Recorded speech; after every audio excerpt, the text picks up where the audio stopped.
Commander Park Min-ho pressed his face against the cold glass of the observation deck. The stars were dying. One by one, the tiny lights that had watched over humanity for millions of years were going dark. It was not natural. It was wrong. "Sir, another system just went black," Lieutenant Kim Nari called from her station. Her young voice shook as she spoke. She had never seen anything like this before. None of them had. The deep space monitoring. Station Aegis floated alone in the darkness between stars. It was one of humanity's most advanced outposts, built to watch for threats from the deep void. But no one had expected this kind of threat. Min-ho turned away from the window and walked to the command center. The screen showed a map of human space. Red dots marked the dead zones where stars had vanished. There were too many red dots now. "What's our status?" he asked Chief Engineer Lee Haeon. "The fusion core is holding steady," Haeon replied, wiping sweat from his forehead. "We're running on our own power." "But Commander, the things out there? They're bigger than anything we've ever built." The alien ships had appeared 3 days ago. They came without warning, without communication, without mercy.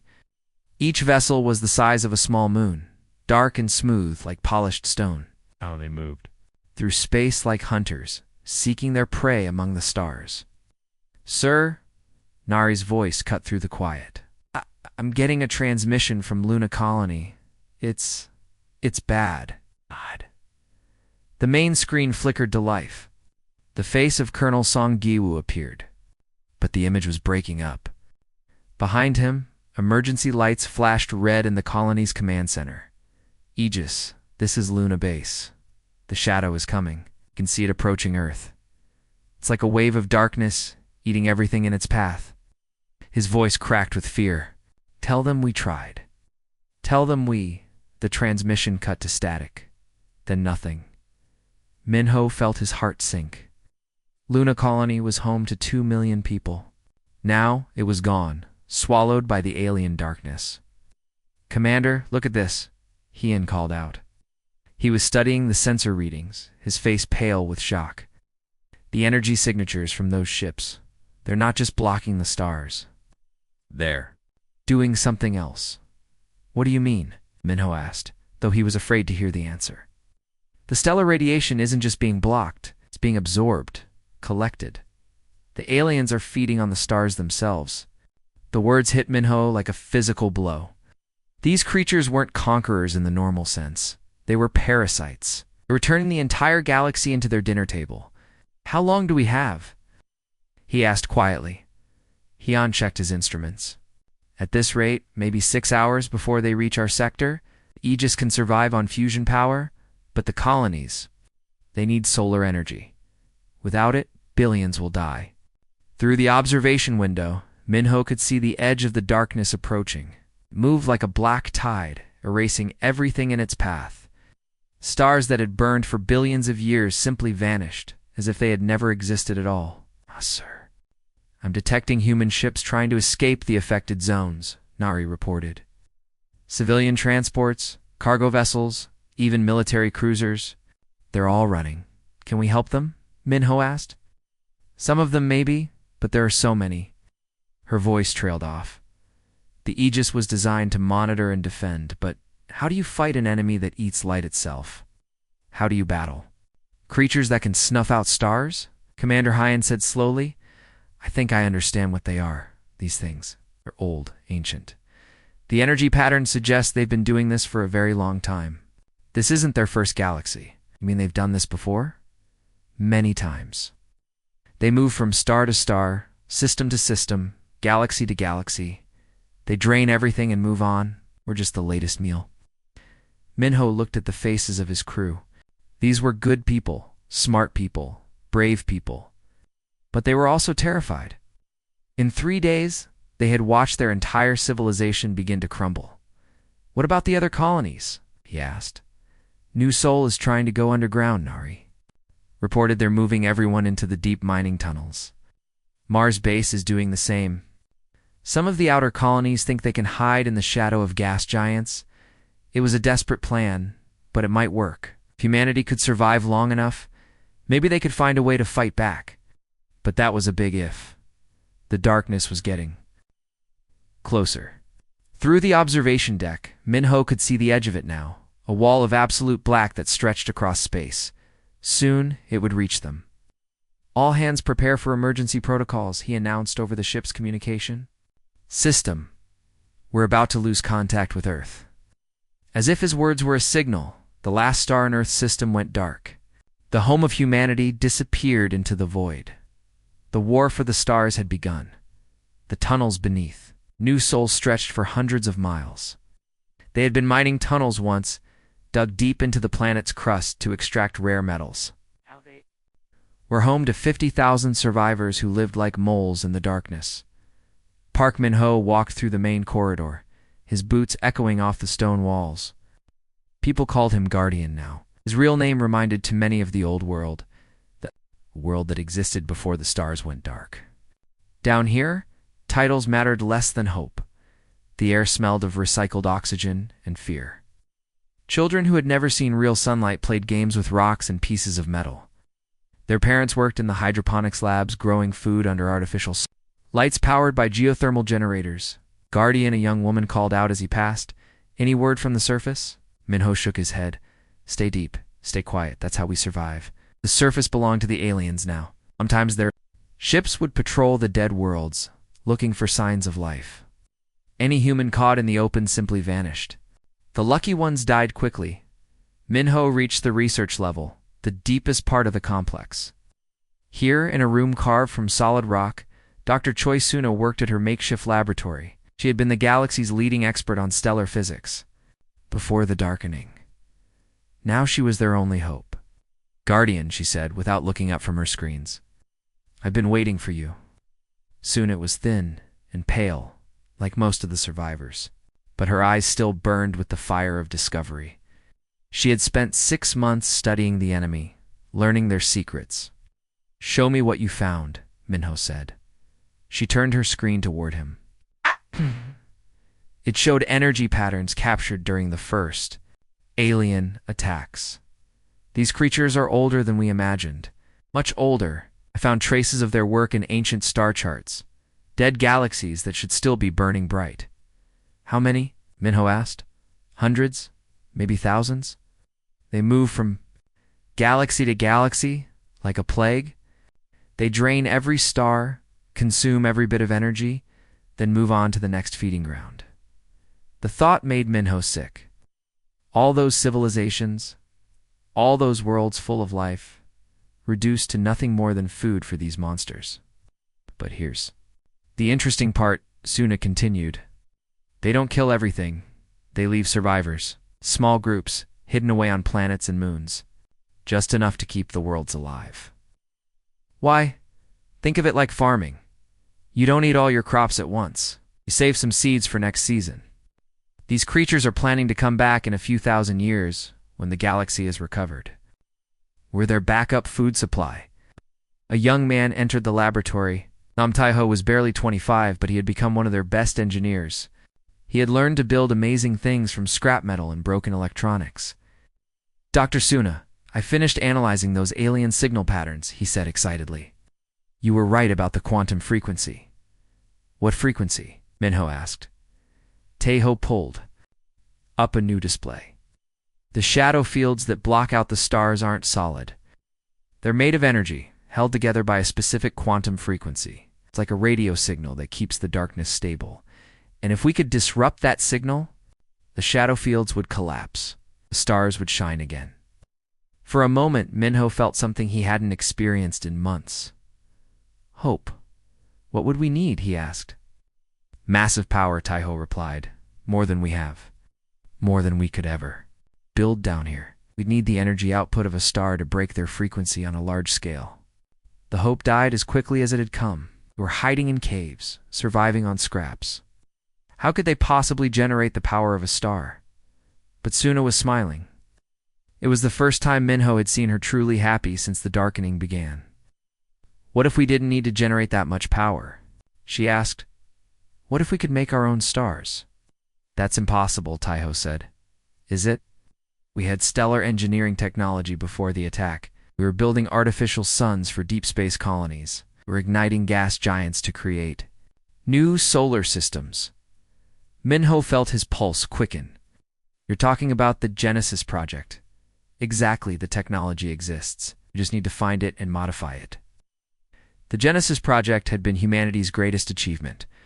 They had learned to create stars from nothing but gas and energy, new suns for new worlds.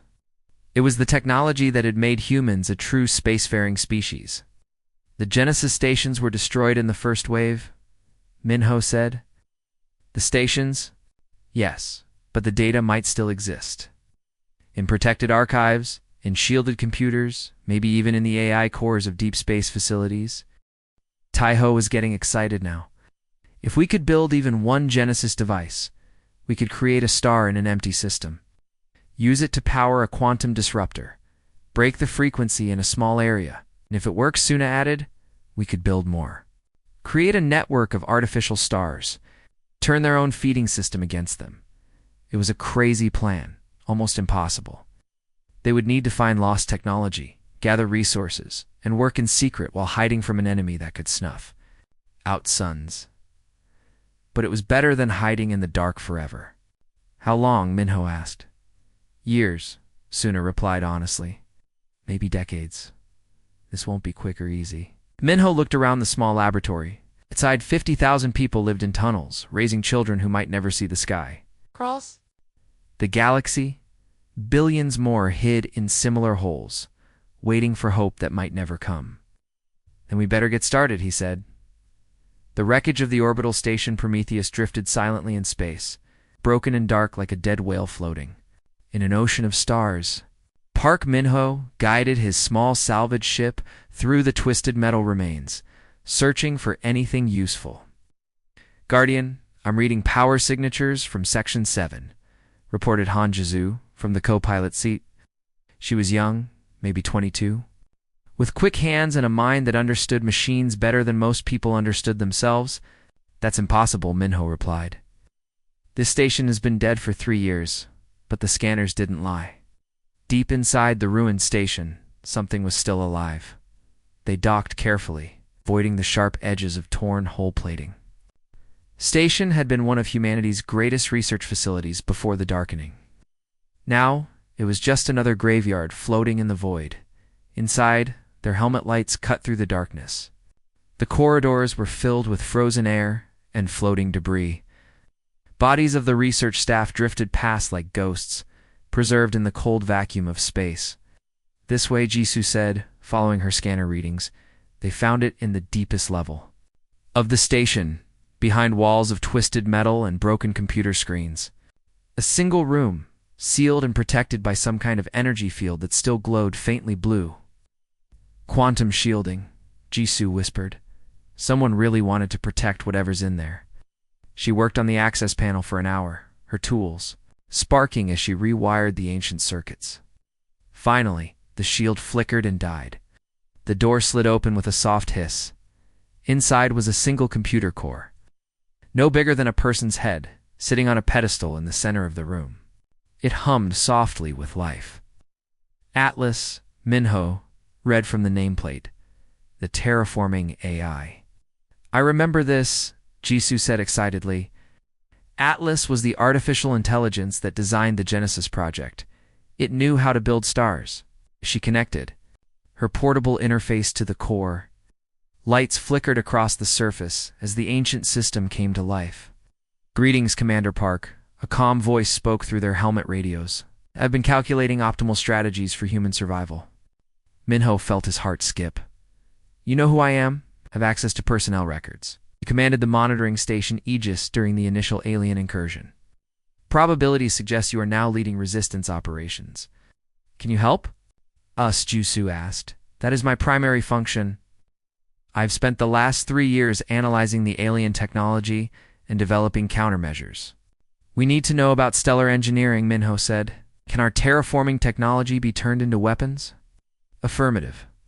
Human stellar engineering capabilities, when properly directed, can create artificial stars.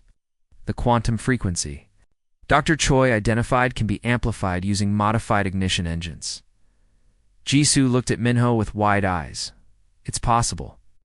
We can actually do this. However, Atlas continued, you will need substantial resources and coordinated efforts across multiple systems. This cannot be accomplished by a single cell. Meanwhile, on the planet Kepler-4, 4-B, deep beneath the surface, Instructor Omingyi watched her students practice combat drills in the training cavern. These children had never seen sunlight, never felt wind on their faces, never known a world without fear, but they were strong in ways their parents had never been. Again, she called out as 12-year-old Park Soyang stumbled during her weapon practice. The enemy is faster than you, stronger than you, and has better technology. What do you have that they don't? Patience, the children replied in unison. And anger and hope. Nodded. These children had been forged in darkness, shaped by loss and hardship. They understood things that children should never have to understand. But they also possessed something precious that the aliens had overlooked. The creatures that took our sky think they won, she told them. They think humans are weak because we hide underground. They think we're beaten because we lost our cities. She walked among the young faces, seeing determination where there should have been innocence. But they made one mistake. They left us alive long enough to learn, long enough to grow angry, long enough to plan. Back on the Prometheus, Atlas was sharing 3 years' worth of calculations and strategies. The resistance must be organized into specialized functions, the AI explained. Resource gathering, technology development, population preservation. In tactical operations, we're already working on that, Minho said. We have scavenger teams, research teams, and protection teams. Excellent. But you will also need manufacturing capabilities. The stellar ignition devices require precision engineering that can only be accomplished in proper facilities. Where are we supposed to find manufacturing facilities? Jisoo asked. There are 17 automated production stations in deep space that were not targeted during the initial assault. They are currently dormant, but could be reactivated. Minho felt that familiar spark of hope again. You're saying we can build Genesis devices with proper coordination? Yes. But Commander, you must understand the scope of this undertaking. To break the shadow fields across human space will require hundreds of artificial stars, precisely placed and perfectly timed. How long? Minho asked. Minimum estimate, 27 years. Maximum. 43 years. It was a lifetime. An entire generation would grow up in darkness before they could see the stars again. But it was better than forever. ATLAs, can you coordinate communications between resistance cells? Yes, I can establish quantum encrypted networks across the galaxy, unite the scattered groups into a single coordinated effort. For the first time since the darkening began, Minho allowed himself to believe they might actually win. Then let's get started, he said, in the depths of planets across human space. Children born in darkness prepared for a war their grandparents could never have imagined. They would learn to build stars and wage war among the galaxies. The aliens had awakened something they didn't understand. Human stubborn refusal to quit, Park Minho's hair had turned gray, and lines mapped his face like the tunnels of their underground cities. 30 years of hiding, 30 years of building, 30 years of waiting for this moment. He stood in the command center carved deep beneath the mountains of Kepler-4, 4-B, surrounded by screens showing the entire galaxy. Guardian, came a voice from behind him. It was Nam Taiho, no longer the young engineer who had first discovered the alien frequency. Now, he was middle-aged, his hands scarred from decades of building weapons in secret factories hidden throughout human space. Status report, Minho said, his voice steady, despite the weight of what they were about to do. All platforms are ready, Taiho replied, checking his tablet. 237 stellar ignition devices hidden in nebulae across the galaxy. Each one can create a new star in less than 6 hours. The devices were humanity's greatest achievement. Built in secret over 3 decades, hidden in the gas clouds where the aliens never looked. Each platform was the size of a small city, containing technology that could birth suns from nothing but cosmic dust and will. Power grid status? Minho asked. Dr. Kang Yuri looked up from her station. She had been Dr. Choi Suna's best student before Suna died, in the plague that swept through the Mars colonies 15 years ago. Now she was the galaxy's leading expert on stellar engineering. all connections stable, she reported. The quantum network is functioning perfectly. When we activate the first platform, the cascade effect will trigger all the others within minutes. And the alien response? Atlas estimates they'll need at least 12 hours to understand what's happening. By then, we'll have created more new stars than they can absorb. The artificial intelligence had been their greatest ally. Atlas had coordinated everything, linking the scattered resistance cells into a single unified force. Calculations? None of this would have been possible. Across the galaxy, in bunkers and tunnels and hidden bases, the children of the darkening prepared for battle. These were not the humans who had lived before the stars went dark. These were something new, something harder. On the mining world of Titan 7, Captain Ominji watched her soldiers make final preparations. She was 45 now, but the young faces around her made her feel ancient. These warriors had been born in darkness, raised on stories of sunlight they had never seen. "Remember your training," she told them. "Today we take back the sky." Her soldiers nodded. They carried weapons that shot beams of concentrated stellar energy, powered by miniature fusion cores. Their armor was made from metal salvaged from destroyed alien ships.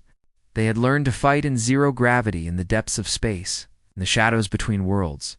Lieutenant Park Soyoung, now 27, and leading her own squad, checked her rifle one final time. She had been 12 when Minji first taught her to fight. Now she was one of the most feared warriors in the resistance. "Ma'am," she said to Minji, "what happens if this doesn't work?" "Then we keep fighting," Minji replied simply. That's what humans do. Back in the command center, Minho received final reports from across human space. The resistance had grown beyond anything he had imagined. Millions of people working together, united by 3 decades of shared suffering and hope. "Guardian," Taiho said quietly, "there's something you should know. The power requirements for this operation, ... they're enormous. Some of our bases won't survive the energy drain." Minho had known this day would come. To create stars, they needed to sacrifice everything they had built. Entire underground cities would go dark, their power cores burned out in a single moment of creation. "How many?" he asked. 47 facilities will lose power completely. Maybe 30,000 people. The number hit him like a physical blow. 30,000 lives, given so that the stars might shine again. But those people had volunteered, had insisted on the sacrifice. They understood that some prices were worth paying. "I know," Minho asked. "They know, and they're ready." Minho closed his eyes for a moment, thinking of all the faces he had seen over the years.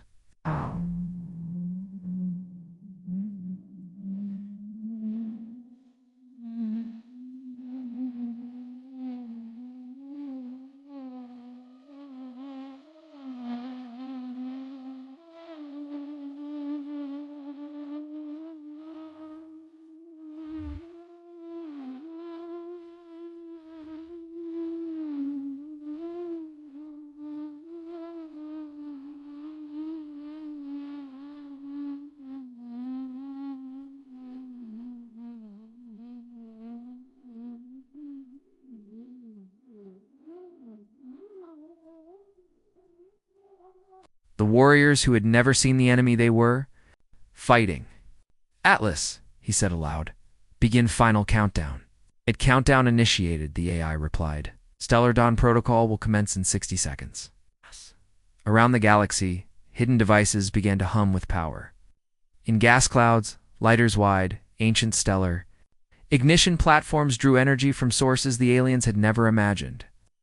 The humans had learned to steal power from black holes, from quantum fluctuations, from the very fabric of space itself. 30 seconds, Atlas announced. Minho thought. About the children who would see sunlight for the first time. About the worlds that would bloom again with life. About the message this would send to any other species hiding in the darkness. 10 seconds. He thought about his old crew on the Aegis, about Dr. Choi Suna and her dreams of artificial suns, about every human who had died waiting for this moment. 5, ... 4, ... 2, ... 1. Initiate Stellar Dawn Protocol, Minho commanded. Across the galaxy, 237 sleeping giants awakened. In the depths of nebulae, in the spaces between stars, in the forgotten corners of the cosmos, humanity's hidden weapons began to sing with the power of creation itself. New stars were about to be born. Admiral Park Min-ho stood on the bridge of the Phoenix Rising and watched something no human had seen in 30 years. Real sunlight was breaking through the darkness that had covered their worlds for so long. The plan had worked better than anyone dared hope. Across the galaxy, hundreds of artificial stars were being born at the same time. Humanity had built, returning dead space into burning suns. Each new star sent waves of pure energy racing through space. The shadow fields are breaking down everywhere, Captain Udeho said from his station. His voice carried excitement that had been missing for decades. The alien ships are running back to their home system. Minho nodded, but his face stayed serious. The Veil Consortium had fed on starlight for thousands of years. They wrapped entire star systems in darkness and slowly drained away all the energy. World after world had gone cold and died under their hunger. But humans had learned something the aliens never expected. They had learned to make stars. Chief Engineer Bae Soyan joined them on the bridge. Her hands were still dirty from working. On the star-making machines, the gas giant conversions are complete in 7 more systems, she reported, returning them into short-lived stars just like you wanted. These new stars would only burn for a few years before dying out, but they would burn bright and hot, sending their light far across space. Already Minho could see the results on the long-range sensors. Ships were appearing at the edge of known space. Other species that had been hiding from the consortium for centuries were finally coming out. Sir, we're getting messages from over 40 different alien species. The communications officer called out. They all want to join the fight. Allowed himself a small smile. The consortium had ruled through fear and darkness for so long that everyone forgot what it felt like to have hope. Now that hope was spreading like wildfire through the galaxy, set course for the consortium homeworld. He ordered. The journey took 3 weeks. As they traveled, more and more ships joined their fleet. Some were from human colonies that had been cut off for years. Others belonged to alien species that had survived by hiding in the dark spaces between stars. By the time they reached consortium space, their fleet stretched across several star systems. But Minho had saved the best weapon for last, the consortium. Homeworld sat in the center of a system with 7 stars. The aliens had been feeding off these stars for millions of years, keeping them just bright enough to survive, but never bright enough to truly shine. Begin the final conversion, Minho ordered. What happened next had never been tried before. Using every star-making machine they had, the human fleet began converting the gas clouds around the consortium homeworld. They weren't making normal stars this time. They were making something much more dangerous. A binary star system began to form. 2 massive suns that would orbit each other in a deadly dance. The energy they would produce together would be 10 times brighter than anything in the local area. On the surface of their homeworld, consortium aliens felt something they had never experienced before: fear. For millions of years they had been the hunters.